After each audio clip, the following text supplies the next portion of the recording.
another episode of the Spurs Takeover. I'm your host, Joe Garcia, and we're going to be joined by our co-host. You know him, you love him, the lovely Benjamin Bornstein of Project Spurs. Ben, it's been quite some time, man. You've been hooping it up at the Rec or what? Yeah, hooping it up, going to way too many overtime games and screwing up my Spurs watching schedule. So, don't terribly appreciate that. But you know what? We can't all win, much like the Spurs.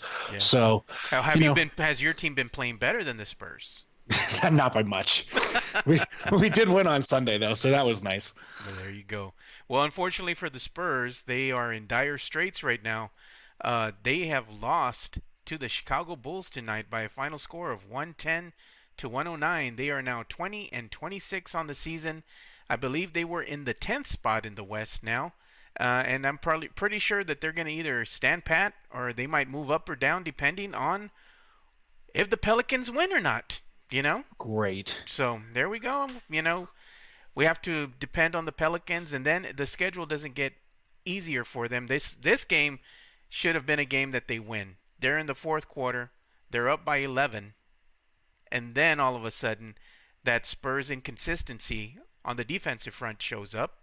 Then they start, they wake up and you have Derek White say, I had enough. I'm going to go ahead and put the team on my back and I'm going to, play decent defense. He had the 8-second call on Zach LaVine to stand his ground. Then after that, he went ahead and had another great defensive stance near the end of the fourth quarter. But still, it wasn't enough because we had DeMar DeRozan go to the free throw line.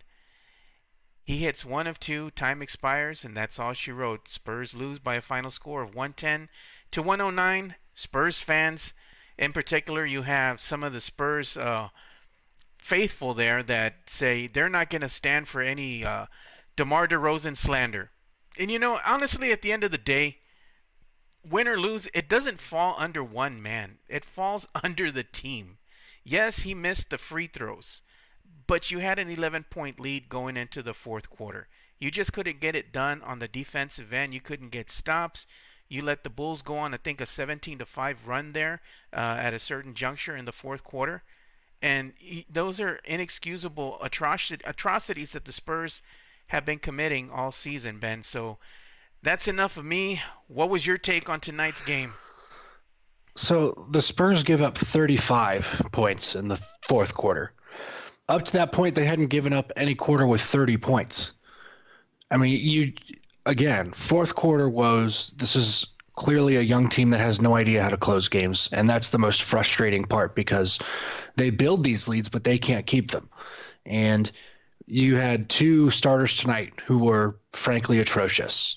DeJounte Murray played horrible. 2 points in 22 minutes on 1 of 4 shooting. He only got 4 shots over the course of the entire game. That doesn't make sense to me. He didn't even get to the rim enough to get more shots than that. He had 3 rebounds, 4 assists, 1 turnover. The 4-to-1 assist to turnover ratio is good, but he has to do more than that. And Bryn Forbes, 1 of 5. I have never known Bryn Forbes to only take 5 shots in a game. Something is seriously wrong with that. He had 5 assists, 2 rebounds, 2 points, and even when he's not hitting his shot, he shoots way more than 5 shots a game. That's insane. That doesn't make any sense. Jakob Poeltl playing for an injured LaMarcus Aldridge, starting for him, 7 of 12 from the field, 16 points, 13 rebounds, 1 assist, 3 blocks, but 2 of 8 from the free throw line. There was the Jakob Poeltl strategy going on late in that game, and that's kind of what killed the Spurs too. He couldn't make his free throws, and a lot of people want to point to DeMar DeRozan missing that last one at the end, and yeah, he probably should have made that, but he was still 14 of 17 from the free throw line. He was 11 of 21 from the field. He's shooting better than 50% from the field, and whatever that is, 80+% from the free throw line. There were other opportunities in this game to win it, and frankly, the team just didn't want to win it. I mean, DeMar DeRozan went out there and did everything he could. He got this team within striking distance. He gave them a chance to win the game, and they just didn't do enough. I mean, Patty Mills, 25 points off the bench. That's your best case scenario. You get a guy like him that goes on fire one night. Everybody else has to do something. They have to take the pressure off DeMar DeRozan. They have to help everybody else in this lineup. The way some of these guys played tonight just didn't make any sense. And there were some people who thought Chimezie Metu had a really nice run in this game, and I thought he I got some thought he decent did. run. Yeah, he probably should have had a few more minutes. I wouldn't argue that. He had a nice block. He had 3 rebounds, 4 points. In 11 minutes, that's pretty good. And in 11 minutes, he got up 5 shots. In twice as many minutes as that, DeJounte Murray only got up 4. That's the part that baffles me the most. DeJounte Murray played 22 minutes and had only 2 points for the game. There's no reason for that, ever. Ever. I'm not saying he has to score double digits every game, but he has to make more of an impact than that. If he doesn't have double digit assist numbers, then what are you doing on the floor? If you're not going to score at all and you're not really going to facilitate, what are you doing on the floor? What's the point? And with Bryn Forbes, we know why he's on the floor. He's on the floor to make shots, and he wasn't doing that tonight. He wasn't even attempting shots tonight, which again makes no sense for a guy that Popovich wants to have on the floor and wants to start and wants to shoot the ball. Taking only 5 shots from the field just makes no sense. So there are a lot of things that have to get figured out. And I think if the Spurs have LaMarcus Aldridge in that game, they probably win it, and they probably win it handily because he's a load for a Lauri Markkanen or someone else to handle that. Those guys don't really have anyone to worry about on the rest of this roster. Lauri Markkanen isn't really playing defense on Jakob Poeltl. Poeltl's getting a lot of cleanup buckets and a lot of alley-oops and rim runs and things like that. Whereas, if you're LaMarcus Aldridge, if he's playing D on LaMarcus Aldridge, he has to actually worry about Aldridge in the post outside shooting threes and getting to his spot on the elbows or in the mid-range and hitting those. He doesn't have to worry about that with Poeltl, and he can help more. And I think that's a big deal people don't really think about when LaMarcus Aldridge misses a game like this. So there were a lot of factors that were just not in the Spurs' favor, and I think the move has to be made at the trade deadline. They have to. I'm not saying blow it up, not by any means, but they have to do something. They have to get a spark. They need maybe someone off the bench who's a microwave kind of guy. They need to be the spark that lights the fire that starts the resistance. Yes, 100%. Yes. Oh, this game goodness. played very much like a bad Star Wars movie, man. It's like we're in the new trilogy and we're rewatching it all over again. It's like the Rise of Skywalker, that last Star Wars movie that just came out. It had its moments, but at the end of the day, Very predictable. Yeah, very predictable, and it leaves you wanting more. And it's wasn't very good. It was kind of meh, which is very much on par with the way the Spurs season has gone. It's been meh because of the defense. Much like that trilogy, the ending left you with more questions than answers. Exactly, and just going down the stat sheet right now, you have DeMar DeRozan had 36 points on the night, as you mentioned, 36 minutes. So it means he was averaging a point a minute. You had Jakob Poeltl, 36 minutes, 16 points, 13 rebounds. He had 3 blocks. He had 1 assist, so he had a decent game. Unfortunately, he was a liability when it came to free throw shooting. Right. He needs to clean that up and work on that aspect of his game in the offseason, but I think he's been much more improved this season versus his game in the prior season. Trey Lyles, 26 minutes, he had 10 points. Anytime you get any extra production out of Trey Lyles on the offensive end, it's a plus. He's usually out there primarily for defense and to crash the boards. So anything you get off of him as far as production on the offensive end, as I stated, is a plus. You have DeJounte Murray, unfortunately, who was lackluster in this game. 22 minutes, 2 points. I get, that your heart might not be in the game given the events that occurred with Kobe, and I understand that, so I'm still thinking that maybe there's some lingering effects there from a mental aspect, that is still affecting some of these players. But, you got a job and you got to come out and do it. That's the reality of being an NBA player, so they got to keep moving on. You have to play through it, but you're a young player who's athletic, who's the point guard of this team. I'm going to keep harping on this. There's no way you should be taking only 4 shots in the game. I understand wanting to get teammates involved, and DeMar DeRozan was a hot hand, so you got to feed him. But You have to create. DeJounte Murray, you are in the lineup to create and to get to the rim. And if you're not gonna get to the rim and maybe give a kick out, then you have to finish at the rim. You have to do something. Even even a missed shot at the rim is better than nothing because you almost always have Pirtle following you for a putback. But here's That's the real issue, basically an though, assist. with DeJounte. DeJounte's he's quick, he's athletic, he plays great defense. He's not very creative when it comes to the distribution of the ball. That part of his game is lacking. And it's a part of the game that we need him for because he is our starting point guard. It's his job to distribute the ball. It's his job to have that court vision and really be the engine behind this offense as far as dictating the tempo of the game itself. And unfortunately, he hasn't done a very good job of that. I mean, he's been very inconsistent this season, and to me, it bewilders me as to why he's allowed to continue to be the starting point guard for the San Antonio Spurs. I think at this juncture, you need to take him out of the starting lineup, and not just him. Bryn Forbes, get this man out of the starting lineup. Once again, 22 minutes, 2 points. That's not going to cut it. He needs to get yanked. Both of these guys, I think, need to get yanked. It's time to insert Derek White, I think, into that starting lineup. Bryn Forbes isn't cutting it. My next pick for another shooting guard or somebody that can play a little bit better on the defensive end and give us some better production maybe on the offensive end, why not try Lonnie out? What do you got to lose? You gotta ball out, in other words, with your young guns. Because really what's going on right now, your vets aren't cutting the mustard, man. The vets aren't being consistent. And then when you have this lineup, when you have the younger players in the mix out there and they're able to run up and down the court, it's exciting to watch. And not only that, but they seem to be more efficient from an offensive and defensive perspective. I think Coach Pop is going to have to just, if he wants to save the season, ball out with your young guns, man. You ain't got nothing else to lose. You throw them in there with DeMar DeRozan and you let them play. You have to hope that you get long rebounds, you get live ball turnovers, whatever it is. Get them out in transition, get them running, let them, if they're going to make mistakes in the open court and transition, that's fine. You let them do that, but you live with that because a lot of times you're going to get an easy bucket out of it. And the Spurs need easy manufactured buckets, which they just don't get now. They play a very inefficient form of offense. They don't move as well as they should. Yeah, they don't have a lot of movement to their offense. I've seen that. No screens being set.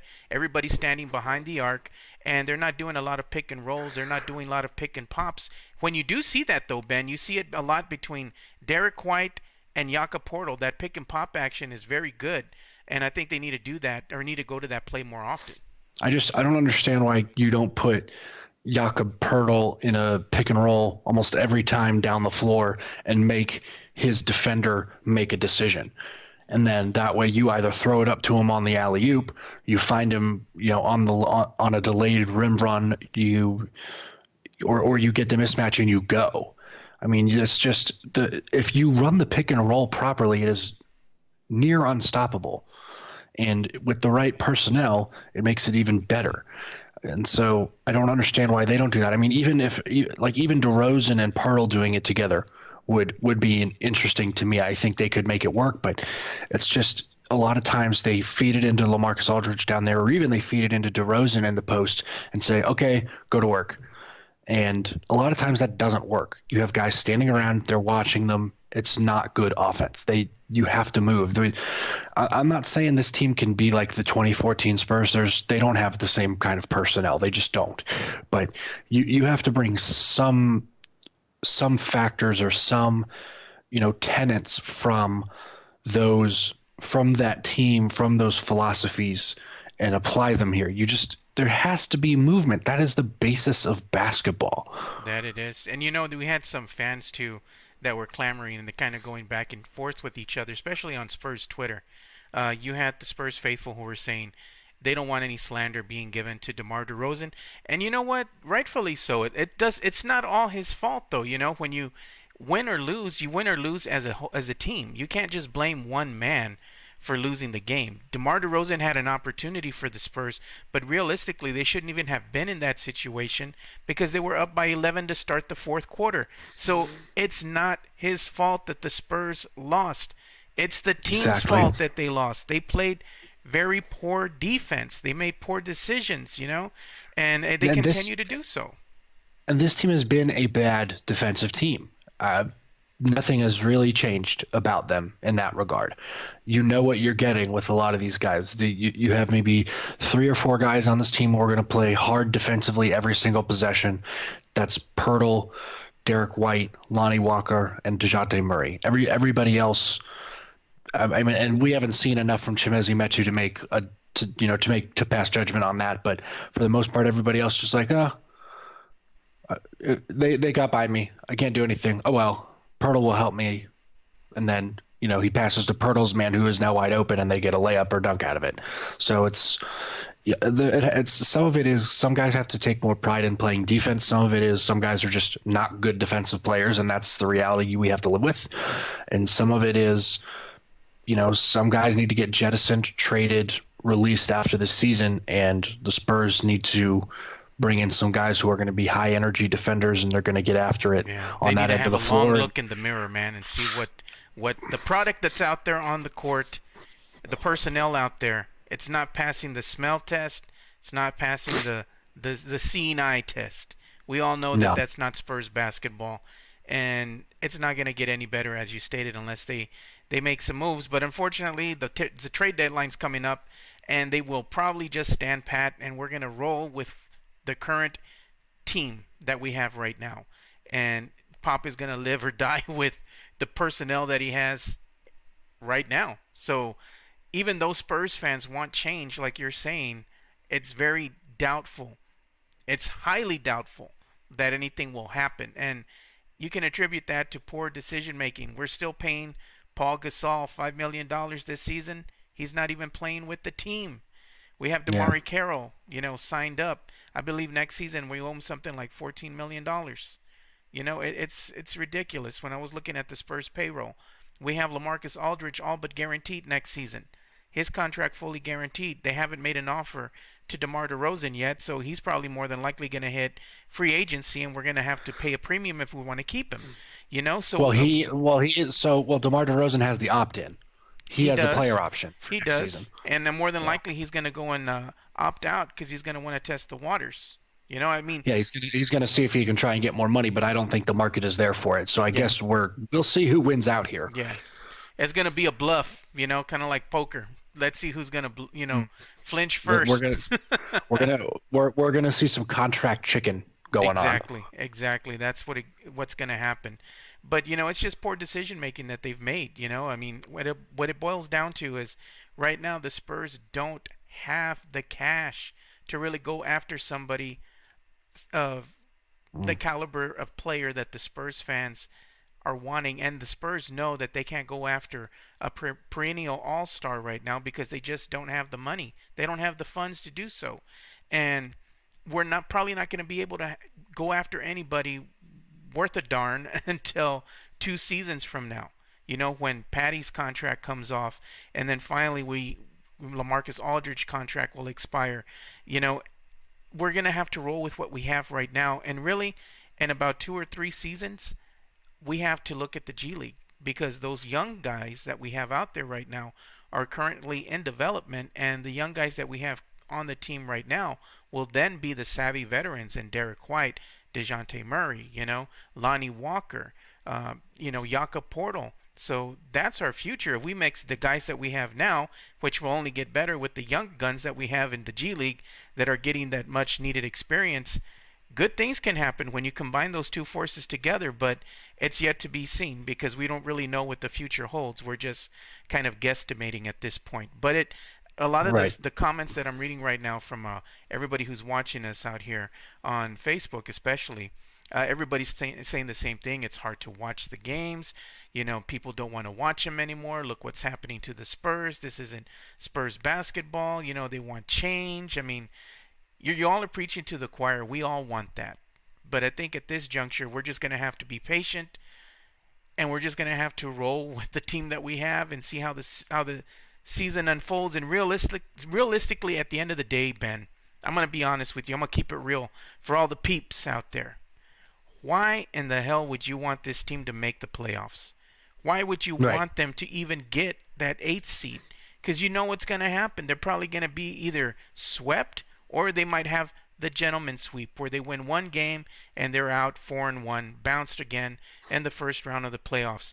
This team, as it's currently constructed, is not a playoff team. If they're having trouble even beating lesser teams in the East, such as the Bulls, who came in with a record of 19-30, the Spurs had one game on them. You know, at 20 games for the season. The Spurs right now, when I look at the numbers, Ben, they could only lose 15 games. Now, I think that number has dwindled to 13. If they lose 13 more games, it's game over. Because you're not going to get to that magic number, which I had at 43 wins for the season. So every game that they drop, it's almost like that nail in the coffin. Statistically, there's only so many games to be played, and if you lose more than 13, you might as well just start calling your travel agent because you're all but done. You know? Well, here's the issue I have. I think the Spurs staff has to know that this is not a playoff team that is on the roster currently. Oh, yeah. If you know that and you're going to drop games, you might as well drop games with DeJounte Murray, Derek White, and Lonnie Walker playing more minutes than they did tonight. Yep. Give them and yes, you're going to have to play DeMar DeRozan and you're going to have to play LaMarcus Aldridge because frankly, you may need those guys as trade bait, so you need to make sure they are on the floor and keeping their value. I understand that.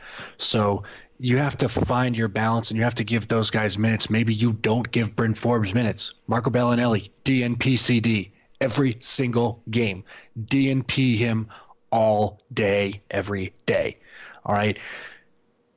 You got to play your young guys. You have to see what they can do. You have to see what you have, and you have to see, okay, what are we really going to need in this draft? Because we are now going to have a lottery pick. We're going to have a shot at a pretty good player, even in this weak, what is perceived to be a weak draft class. So at some point you have to say, okay, you know what? Let's not win games. It's too late to go full take. You're not going to get the first pick, but at least try and put yourselves closer to the top 10 and get yourself in there and see what you can do, because then you give yourself a shot at a more of a surefire pick. You give yourself a shot at an Obi Toppin or to Jaden McDaniels or a Denny Avdija out of Maccabi Tel Aviv or an Onyeka Okongwu. Depending on what mock you look at, he's either a top 10 or some sort of lottery pick. So, depending on what mock draft you look at, the Spurs may be able to get him now, or they may need to lose some more games. But either way, yes, you want to try and be competitive. You don't want to. If you're the Spurs organization, you don't want to openly tank. I understand that. It's a bad look. It's bad optics. So you need to go out there and you need to say, you know what? We just wanted to get our young guys more play. We want to see what we have. We want to see what we have going in the future. Those are the guys who are signed for years to come on cheap contracts, no less. You can always get rid of guys after 2 or 3 years if they don't pan out, and then you have other dudes coming in through the draft. And if you get rid of those other guys on those smaller contracts, it adds up, especially after the next 2 or 3 years when all of the big contracts are gone. And your biggest contract is going to be DeJounte Murray, who's got a 4-year, $64 million deal, which really is not that much and will be considered even less once the salary cap takes its bump the next few years. So Yeah. the Spurs have to go out and they have to attract someone. That's the biggest issue. They have to draft well, and 2, they have to sign a free agent. Yeah. The last big free agent they got was LaMarcus Aldridge, and even then he was still past his prime. So they got to find a guy who fits with this team, who just wants to win and isn't necessarily a guy who needs the spotlight. Yes, Sergio Lozano said, "See ya, Forbes," and Frank Ramirez says, "I have a feeling Pop is going to really think this summer about coming back." I don't know. We don't know what's going to happen. That's the scary part. There's a lot of uncertainty. We don't know what he's thinking or what he's going through from a personal perspective. that'll either make him want to come back or just call it quits. We don't know, you know. So I just see it as this: anytime we have Coach Pop out there on the court with us, I'm gonna enjoy it because it's gonna be much like the Timmy and Timmy, losing Tony, losing Manu. We love them to death, and we took them for granted when they were out there playing, and now that they're not out there on the court anymore, we're seeing the product that has unfolded before our eyes, and we're not liking it. So count your blessings. You know, you might feel a certain way about Coach Pop, but he is going to go into the Basketball Hall of Fame as one of the greatest coaches in all of the NBA. You know, so I have nothing but respect for him and high admiration for everything he's done for the team. But you know, we do need to start looking to see what we're going to do for our future. You know, this is not looking good for us, and unfortunately, I don't see the team getting much better. And you know what? As bad as things are right now, they're about to get worse because you know what's looming in about maybe what 3 games now. We got the rodeo road trip coming up. It starts February the 3rd, and it's not looking good. And not only that, but the next game that the Spurs are going to play is going to be against the Utah Jazz. Utah is number 2 in the West, and they are looking like a formidable opponent. I don't think this is going to end well for the Spurs. I think this is going to be a nasty blowout. And if the Spurs get up for this game and they manage to beat the Utah Jazz, excuse me, begs the question, why haven't they played like that consistently throughout the year? They get up for the better teams in the West and they're competitive. They were able to beat the Milwaukee Bucks, but yet they can't get up for the lesser teams that they should just mow down. They struggle. They go into overtime.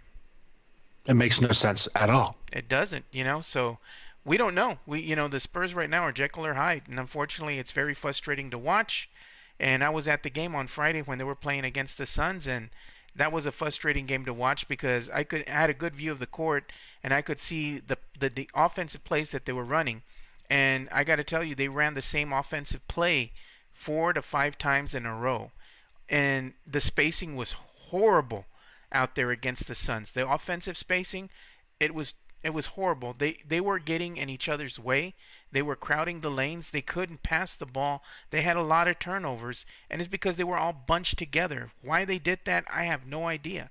And it looked like even the coaching staff was upset because they were getting mad at them as the players would come out when they would call a timeout or there was a break in the game. Coach Pop was immediately getting upset at his players, and you could see, Coach Becky and Coach Timmy too. They were all frustrated because they didn't understand why they kept doing that. So again, we don't know really what's going on out there on the court, but something's happening, and it needs to change. And unfortunately, it's not. And there's no easy fix to this. So we're just gonna have to roll with the team, and it's gonna be one of those seasons that's just gonna be a wash. Much like the season when David Robinson was injured and we brought in Dominique Wilkins, to the team. I'm sure you remember that. Those were good times. Those were good times. They weren't great times, but to claim Dominique Wilkins as a Spur is always fun for me. And he balled out that season too. He was fun to watch. Human highlight reel, man. Everywhere he went. Yeah. So we'll go ahead and end it there. And before we end this Spurs takeover for the night, where can the peeps get a hold of you on social media? You can find me on Twitter at @the_Bornstein, writing stuff for Project Spurs all the time. I'm actually going to have an article coming out tomorrow, Tuesday, on another Spurs prospect watch. So keep an eye out for that. Should be good. Should be fun. I'm going to have those as the season goes on, of course. And if the Spurs do what I suggest, I'll be able to write about some potential top 10 picks, which would be really fun. There you go. So make sure you go ahead and follow Ben out there on social media. And you can follow me, at Two Shots Podcast. And if you want to see where you can follow us across all our social media platforms, just go to twoshotspodcast.com. And we'll be able to point you to all our social media platforms, all our handles, and more importantly, you can see all the videos that we have out there on our website, including the replay of the Spurs Takeover. And also make sure you check out all the great articles that are out there by our friends at Project Spurs by going to projectspurs.com, and also check out the great local sports coverage that's available to you guys at the Project Spurs Network. Yes, projectspursnetwork.com, so you can see all your local sports coverage. So for Ben Bornstein, I'm Joe Garcia. Thank you for watching another episode of the Spurs Takeover. And like we always say, spread the love, stop the hate, and be kind. We're out. Peace.